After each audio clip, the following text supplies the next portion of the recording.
I hope that everybody hears me. Hello, my name is Alfredo Ballester. I am a senior researcher at the Institute of Biomechanics. And this presentation is about some applications of smartphone body scanning. Okay, so anthropometry, traditional anthropometry, taking physical measurements over the body, has been used since many years for many different applications. Okay, in this presentation, I will focus in three. Okay, first, on clinical health, secondly, on sports science, and thirdly, in fitness and nutrition. In the particular case of anthropometry for health, these methods are affordable and non-radiating screening methods for the assessment of health risks related to cardiometabolic, like obesity, diabetes, metabolic syndrome, or cardiovascular diseases, which affect a great part of the population. For example, over 50% of Europeans, of adult Europeans, are overweight, and 31% suffer from metabolic syndrome in Spain.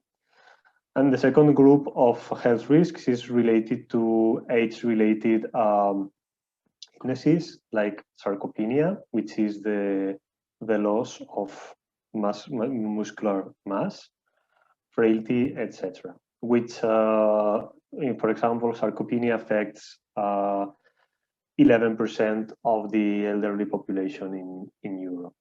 So these anthropometrics are interesting for different medical disciplines like endocrinology, cardiology, gerontology, rheumatology, pediatrics, etc. Within this context, what is made is that body measurements are used in different formulas and calculation models, which are in bibliography, in order to calculate health indicators, like, for example, body fat percentage, BMI, waist to hip ratio, waist to height ratio, body complexions, and many others. Then these indicators can be used, can be applied cut-offs or classification ranges to assess different levels of risk. For example, here we have an image with the example of the ranges, of the classification ranges for body fat percentage by different age groups. And here is a similar scheme for waist to height ratio and for waist to hip ratio. Here it is also accompanied by some pictograms with body shapes. Okay, in the case of sports, anthropometry is used, among other things, in order to classify subjects into different somatotype archetypes, okay, like endomorph, mesomorph, or ectomorph, which can be used to determine the suitability for different sports. Here we see an example of the combination of the archetypes for different sports. It is also used to determine the body composition of the athletes, okay, to determine the amount of fat or muscle that the athletes have. Also to quantify bilateral asymmetries, which, for instance, are very useful when athletes are recovering from limb injuries, so that the injured limb has to match or be similar to the good one. Okay, and of course, it is used for tracking body progress and to be able to optimize training plans. The third application of traditional anthropometry is fitness and nutrition. Okay, the people that follows this type of plans, it's people that wants to improve his or her health, his or her body appearance, or just to feel better with his body and move better. Okay, it's normally it normally includes a plan of exercise together with a nutrition plan, but it can also work just with one of the two. In this context, motivation and engagement to the plans, it's crucial. Okay, and 80% of the people that starts an exercise or diet plan give up. Okay, which is quite high. So measurements and health indicators are used to quantify and track progress against goals at the different milestones in the plan. And this is also used, apart from controlling the process, it is used to increase motivation because the subjects know that are in the good way and get motivated by seeing improvements in a short term. Okay. In this COVID situation, where the interaction with the professionals is lower or digitized, this giving up of plans can be much higher, and the measuring of the physical measuring of the body starts to have difficulties because you have to be present at the same time with the professional, with your coach, or with your dietist or nutritionist. You have to go to a specific place. Okay, so it makes it more difficult. Okay, in the past 10-15 years, body scanners have been developed and made available to the market, and this technology enables to digitize the body without contact and in a faster way. Okay, traditional anthropometry is very affordable but requires a specific expertise, and it is time consuming, while 3D digitizers are faster, can be more accurate and reliable and repeatable, enable the digital data management, so you don't have to take notes or introduce manually in the computer all the data or on the system, and they are contactless, which is interesting at these pandemic times. But they require a hardware investment and the space to place them. So they can be, for example, very suitable to have them in specific locations, like, for instance, hospitals, sports facilities or sports centers or clubs, and in gyms or nutritionist offices. In the last years, what is happening is that new technologies are being developed to have a similar 3D body scan, but made with a telephone, okay, which almost everybody has. These technologies basically work in this. So these technologies are, again, faster, accurate, and reliable. Have integrated digital data management. Also, don't require physical contact. They don't have a hardware investment, and they can be used anywhere, which is an advantage because they can go to, for example, to medical offices, or they can be used also at home. Okay, and data can be shared with the health or sports or fitness or nutrition professionals. These technologies work in a very similar way. Okay, they extract features from the captured images, and then they find an optimal solution within a parametric body space. Okay, like the one you see here. So the technology finds an optimal solution that matches. In this case, the solution is matching the silhouette of the subject, okay, within the shape space.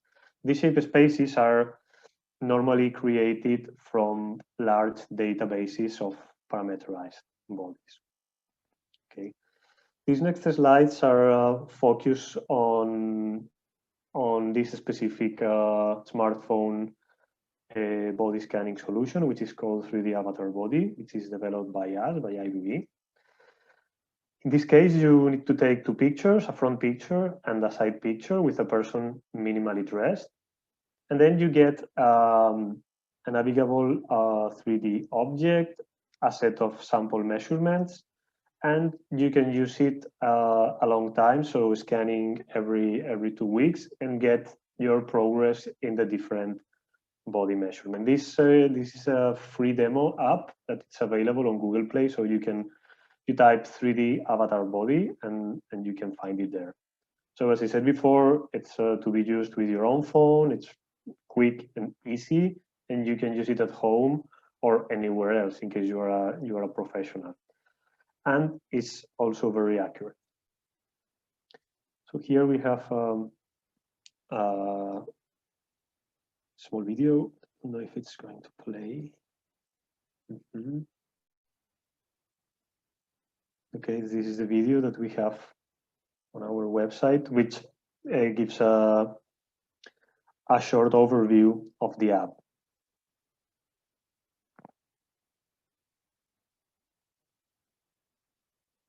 Okay, as you see here, this is the front picture. And here's the comparison, for example, against an actual body scanner.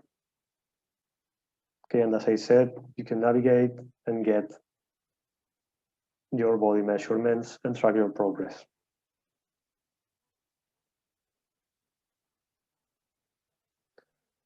So the technology is able to compute 93 measurements. In the app, in the demo app, it only shows 10, the 10 that we thought they were the most practical to be used by a user, but much more can be available. Here we have an example of how accurate is the 3D reconstruction that can be achieved over different bodies. Okay, we have here on the left side, we have these three subjects, which are let's say regular subjects, and two ladies with very different body figures. We see here in the middle how it fits two very fit people. Then here on the right, we have two examples of larger persons. And the last one is also an example of a small person. And as you can see, it can reconstruct accurately all the body types. In the next slide, we also have a comparison of the result that you get from the app, which is in silver, and the actual body scan obtained with a high resolution body scanner. And as you can see, you can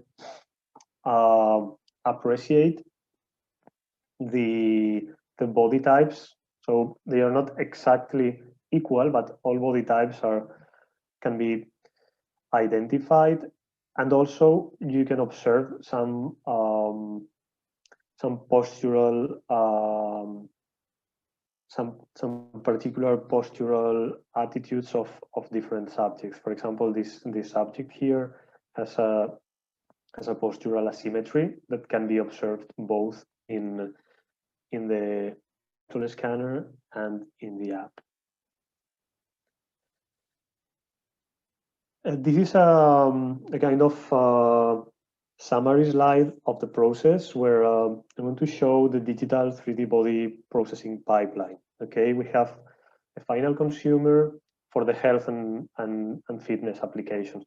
Here we have the final consumer in the middle, and it's where everything starts. And then we have a series of added value services that can follow the initial data. These added value services can be provided by a single technology provider, or they can be orchestrated with different providers, as you will see now. Okay, so everything starts with the input data, which is a body scan captured either with a mobile phone or with a body scanner. Okay, and the first step is to be able to extract direct metrics from this avatar. So girths and lengths, volumes and areas, or even joint positions and posture.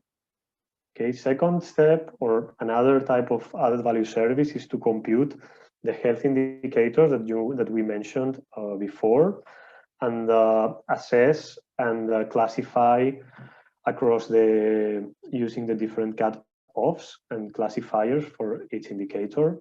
It can also be used, another application could be to track the progress of a health indicator of a specific metric, which is of interest for the application. You can also use the 3D content to make a body shape prediction or an aspirational avatar on how the person will look when he or she will achieve an objective within a, for example, weight loss plan or on a bodybuilding plan. And finally, delivered products and services, which can be health risk assessments and prevention plans, exercise plans, nutritional plans. This product and service can be made on a traditional way, okay, by a nutritionist, a coach, like just a professional, or it can be integrated within large platforms, okay, digital platforms for doing so. Okay, so as I said before, this can be all-in-one provided by a front-end product service, or they can be orchestrated between different providers, each one providing a piece of it. And well, to conclude, okay, smartphone scanning is a non-invasive, fast, and accurate objective method to digitize human body that doesn't require special skills or hardware, which makes it suitable for many different contexts, okay? Where, for example, we are not able to use body scanners. In the current COVID situation, we think that this contactless technology that can also be used at home is particularly suitable to maintain social distancing while you can obtain measurements in an accurate way.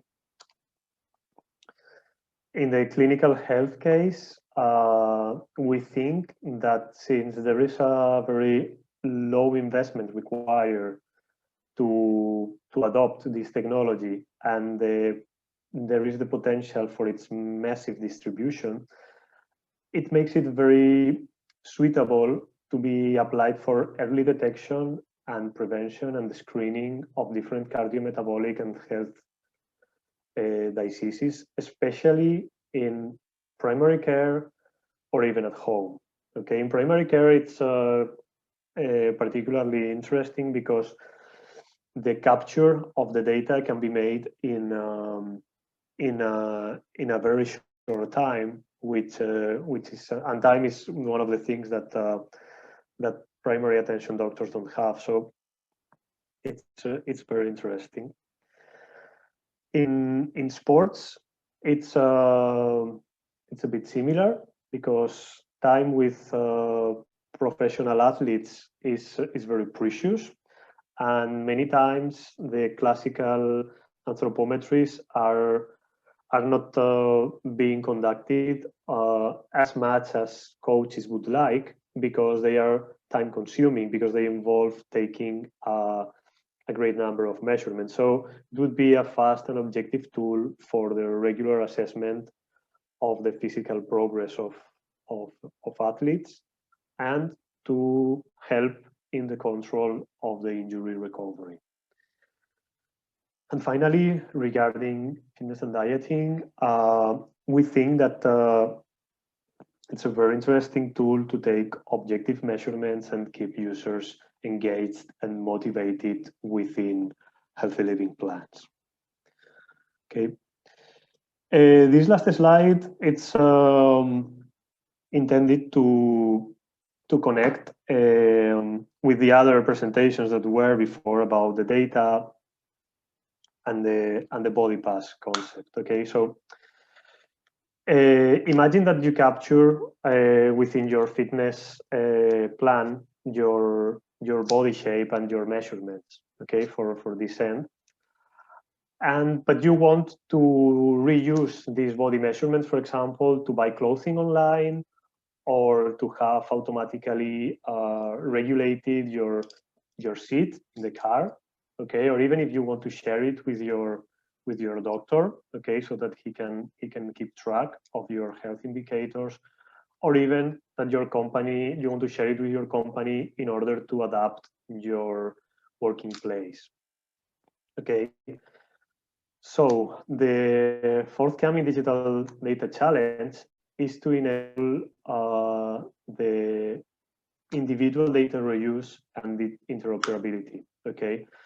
But this, as Ricard commented at the beginning in I think the second presentation, has to be done in a, well, technically in a seamless way, so that it is easy for the users to make data go from one context or from one application to another. Secure, so that these data transactions are not intercepted or captured by people that is not supposed to get access to it. And finally, it should be managed in a private way, understood as in GDPR as keeping the rightful owner of the data, which is the subject, in control of it, so that he or she decides who and when is sharing this data with. Okay. So I think that's all. Thank you very much for listening, and if you have any questions, this is the moment. I don't have access to the chat, so I don't know if there are. Yeah. Thank you, Alfredo. Thank you. I will read the questions for you. So we have some questions in the chat. Do you have an iPhone 3D avatar body app in planning? And do you use iPass Leader to create a 3D model of a person? Is the same question, or there are two questions? There are two questions from the same person. Okay, the first question is yes. The application is almost ready for iOS, but due to this COVID situation, we have experienced some delays, okay, in its release. It was supposed to be released by early September, so I hope that it is released before the end of the year, so along this month. Alexandra, if you give me the name of the person, I can keep him or her posted whenever this application is released. And the second question, I don't understand very well. Can you repeat? Can you repeat it, Alexandra? The second one, yes. Do you use iPass Leader to create a 3D model of a person? I don't know what is iPass Leader. Sorry, because I don't know if I pronounce it well. iPass, L-I-D-A-R. iPass Leader. No. We are not using that technology. We are just using the images in our case. Okay, we take the silhouettes from the images and some features that we capture there, but we don't use actual 3D content in our app to create the 3D content. Okay, it's just a flat images, normal ones. Any other questions? Okay, so, well, Adrian said that, so the previous question, do you have an iPhone 3D avatar body app? He mean for the iPad. Sorry. Do you use iPad Leader? Yeah, you answered that question now. So there was a typo. He meant iPad, not iPass. Okay, so let's move to the next question. Have you evaluated the repeatability error of the smartphone solution for body measurements, the variability of measurements for the same person, do the process several times in laboratory environment and home environment? Yes, and this is exactly this backup slide that I have here. We have evaluated it in a laboratory environment, okay, with a person that knows how to do it. taking the pictures, etc. And the repeatability, you can see it here in this second column. And we have also a paper around this, okay, which I can, if you can give me the email of this person, I can post him it. Okay, so it's quantified, it's in a paper, and we recently also ran a second study within the IEEE working group where I am involved, including this app and different apps and different manual measurers and different body scanners as well in a bigger study. Okay, so there are no more questions, and well, I think it's time now, so it's perfect time. And we need to finish here the session. Thank you very much, Alfredo. And everyone, if someone needs to ask something, just post your question and we will answer this question afterwards. Alexandra, how can I get access to the questions and to the names of the persons making the questions? Okay, I will explain you now okay. So you can access the platform and see the questions. Okay. Okay, thank you very much. Thank you. Bye. Bye.